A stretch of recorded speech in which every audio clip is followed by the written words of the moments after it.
결혼한 지 겨우 석 달, 저는 주말마다 신혼집을 오가며 조심스레 신혼을 꾸려가고 있었습니다. 서로를 믿어온 3년의 연애가 있었기에 주말 부부라는 상황도 큰 문제라 생각하지 않았죠. 그런데 어느 주말 집에 들어서자마자 말로 설명할 수 없는 불편함이 스며들기 시작했습니다. 테이블 위 머리끈의 위치, 살짝 돌아간 향수, 내가 접어둔 방식이 아닌 잠옷의 모양. 처음엔 예민함이라 넘기려 했지만 작은 의심은 점점 진실의 그림자로 번져갔습니다. 그리고 저는 알지 못한 채 인생을 송두리째 흔들어 놓을 그 첫 걸음 위에 서 있었던 겁니다. 결혼한 지 이제 겨우 석 달째였어요. 3년 동안 장거리 연애를 하며 서로를 믿어온 시간들이 있었기에 결혼이라는 결정을 내리는 것도 망설임 없이 자연스러웠죠. 남편은 지방에서 직장을 다니고 있었고 저는 서울에서 일을 하고 있어 평일은 친정에서 지내고 주말마다 신혼집에 내려가 함께 시간을 보내는 주말 부부 생활을 시작했어요. 조금 아쉽긴 했지만 서로를 향한 믿음이 있었기에 큰 문제라 생각하지 않았습니다. 설렘과 기대가 더 컸죠. 그런데 첫 번째 이상함은 정말 사소한 곳에서 시작됐습니다. 주말에 신혼집 문을 열고 들어갔을 때 저는 익숙한 풍경 속에서 작은 불편함을 느꼈어요. 처음엔 왜 그런 기분이 들었는지조차 설명할 수 없었죠. 그런데 거실 테이블 위에 놓아둔 제 머리끈 위치가 아주 조금 옮겨져 있었어요. 신혼집이라 그런지 저는 제 물건 하나하나 어디에 두었는지를 정확하게 기억하고 있었거든요. 처음엔 스스로에게 말했죠. 내가 괜히 예민한 거겠지? 바람이라도 들어서 움직였나 보다. 하지만 사람의 마음이라는 게 참 묘해요. 작은 의심은 금방 잊히는 듯 보이지만 속에서는 쉬지 않고 자란다는 걸 그날 처음 느꼈어요. 집안을 둘러보다 보니 화장대에 두었던 향수가 살짝 돌아가 있었고 제가 차곡차곡 접어둔 제 옷의 각도도 어딘가 어긋나 있었어요. 정말 몇 밀리미터 차이였지만 이상하다는 생각은 점점 선명해졌습니다. 그 순간 제 마음 한쪽에 말로 설명할 수 없는 불안이 스며들기 시작했어요. 저는 결혼한 지 석 달밖에 되지 않았고 남편을 누구보다 믿어왔던 사람이었는데 말이죠. 그래도 그날은 애써 아무렇지 않은 척 넘어가려 했습니다. 남편에게 괜히 의심을 드러내고 싶지도 않았고 신혼 초에 별것 아닌 일로 다투는 건 더 피곤한 일이라고 생각했으니까요. 하지만 잠을 자려고 누웠을 때 낮에 느꼈던 불편함이 다시 떠올랐습니다. 스스로를 달래려 애써도 마음은 이미 잔잔한 물결이 아니라 어디선가 터져 나오기 직전인 파도 같았어요. 그날 밤 저는 한 가지 결심을 했습니다. 다음 주에 다시 와서 정말 그대로인지 확인해보자. 그 작은 결심이 제가 상상도 못했던 진실을 마주하게 될 첫걸음이었다는 걸. 그때 저는 아직 몰랐습니다. 일주일이 그렇게 길게 느껴진 적은 처음이었어요. 마음 한편에서는 내가 너무 예민했던 건 아닐까? 하고 스스로를 달래보았지만 또 다른 한편에서는 묘한 불안이 계속 가슴을 두드렸습니다. 신혼이라면 원래 더 설레고 행복해야 하는데 저는 이유 모를 찝찝함 속에서 하루하루를 버티고 있었어요. 결국 일주일 내내 한 가지 생각만 맴돌았죠. 다음 주말에 가서 다시 확인해보자. 만약 또 이상하다면 그때는 정말 문제가 있는 거야? 그렇게 두 번째 주말 저는 신혼집 문을 열었습니다. 평소처럼 조용한 집 아니었지만 저는 들어서자마자 숨을 삼켰어요. 왜냐하면 이번에도 뭔가 미세하게 달라져 있었거든요. 지난주와 달리 확신이 드는 변화였어요.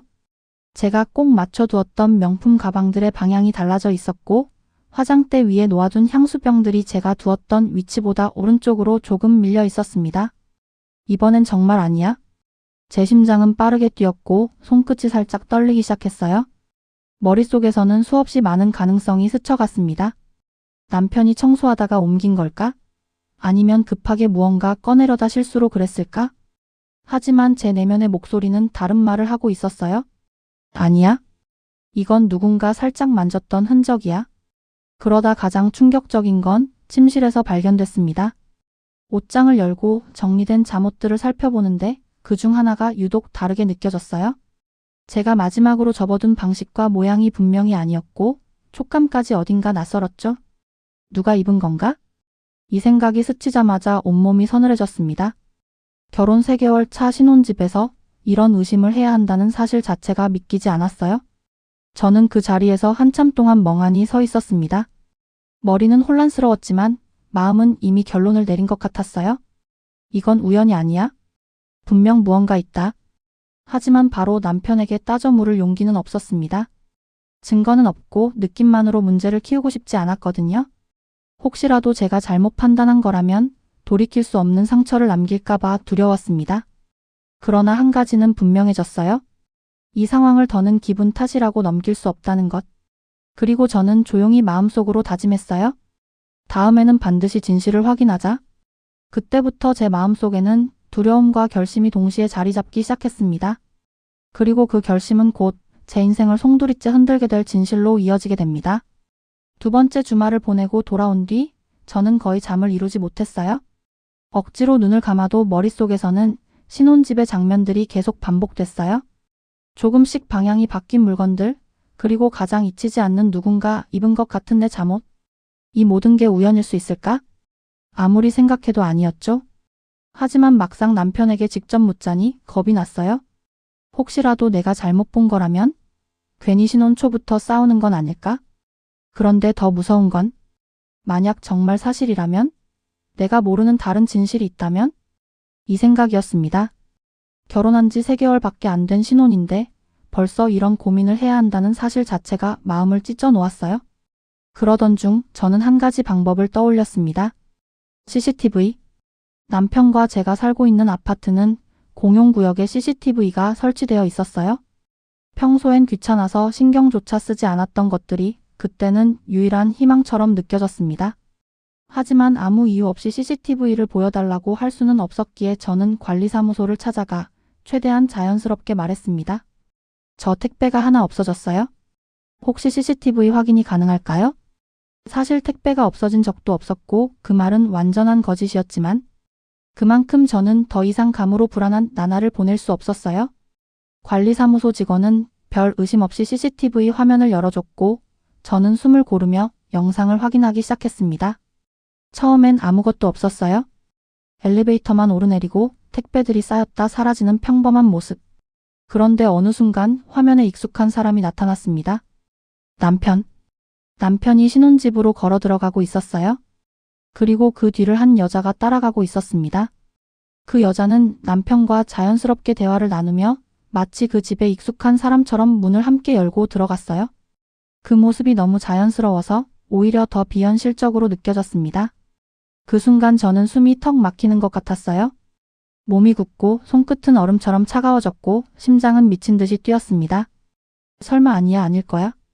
입에서는 이런 말이 나왔지만 눈앞의 화면은 거짓을 말하지 않았습니다.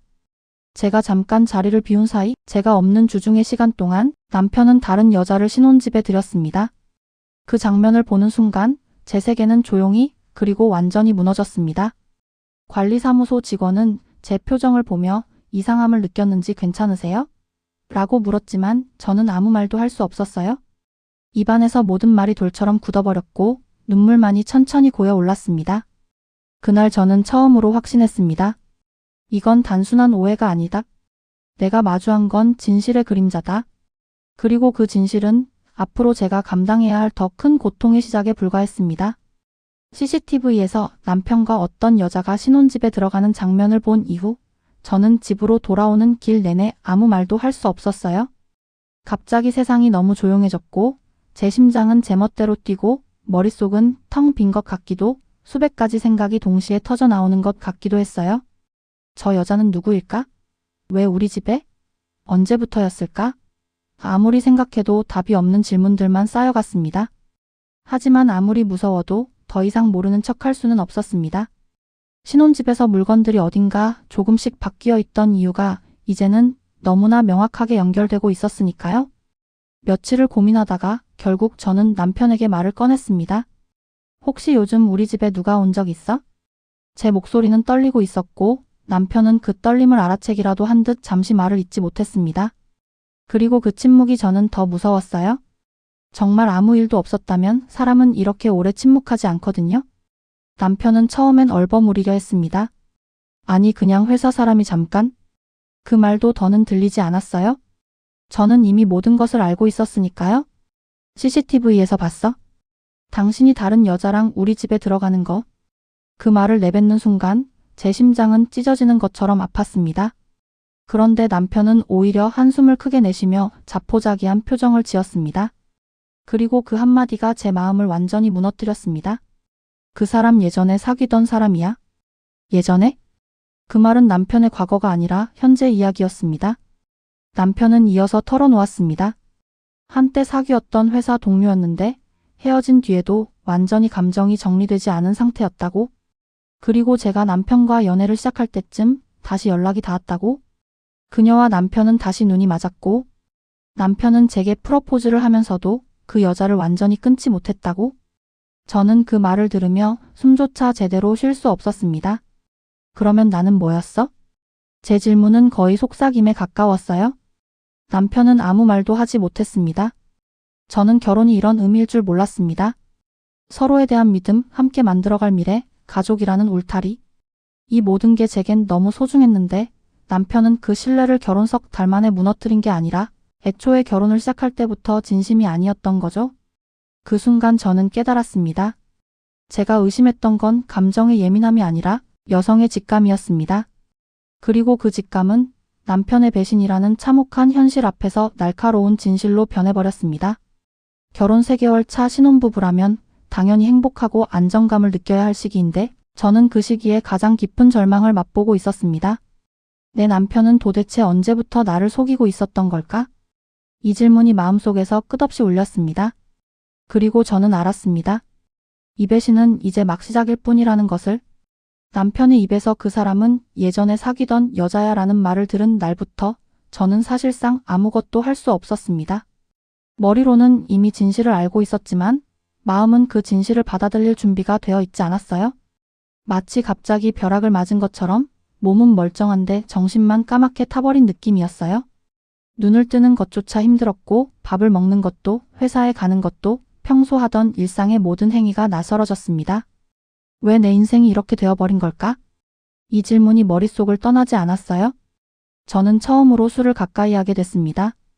그전엔 특별한 날 아니면 마시지도 않던 술이었는데 지금은 하루를 버티는데 꼭 필요한 마취약 같은 존재가 돼버렸어요. 저녁이면 병째로 들이켰고 취해 쓰러져 잠드는 날들이 반복됐습니다. 그런데 술을 마시면 잠시 잊히는 것 같아도 아침이 오면 현실은 더 선명하게 다가왔어요. 오히려 맨 정신으로는 감당할 자신이 없어서 더 의존하게 되었죠. 어느 순간 저는 스스로도 무서워졌습니다.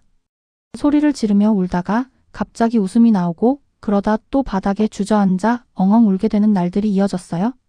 이게 정상적인 감정인지 아니면 무너지고 있는 건지 스스로조차 구분할 수 없었습니다. 지금 생각해보면 그때 저는 정신이 버티지 못하는 상태였던 것 같아요. 결국 저는 정신과를 찾았습니다. 의사는 제 얘기를 듣더니 한참 동안 아무 말도 하지 않더군요. 그리고 조용히 말했습니다. 지금 많이 무너져 계세요? 이 정도면 약물 치료가 필요합니다. 저는 의사의 말에 고개조차 들 수 없었습니다.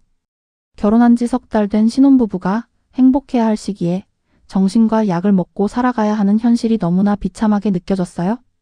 약을 먹으면 잠은 조금 나았지만 마음의 고통이 사라지는 건 아니었습니다. 오히려 잠깐 안정되는 순간들이 생기자 그 틈 사이로 더 큰 절망이 밀려왔어요. 왜 나는 이렇게까지 망가져야 하지? 내가 뭘 잘못한 걸까? 끝없이 자신을 탓하고 스스로를 가엾게 여기며 하루하루 버티는 삶이 계속됐습니다. 남편은 미안하다는 말만 반복했지만 그 말이 위로가 되지는 않았어요. 이미 신뢰가 산산이 부서진 뒤였고 그 어떤 말도 제 마음을 되돌릴 수 없었습니다. 얼굴만 봐도 숨이 막히고 함께 살고 있는 것 자체가 고통이 됐어요.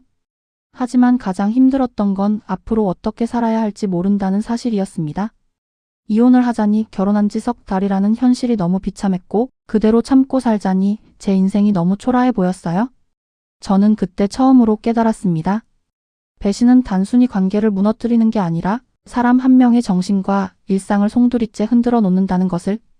그리고 저는 조금씩 아주 천천히 제 인생이 어디로 흘러갈지 알 수 없는 두려움 속에 빠져들고 있었습니다. 정신과 약을 먹으며 겨우 하루를 버티던 어느 날 저는 스스로에게 물었습니다. 그래서 이제 어떻게 해야 하지? 하지만 답은 어디에도 없었어요.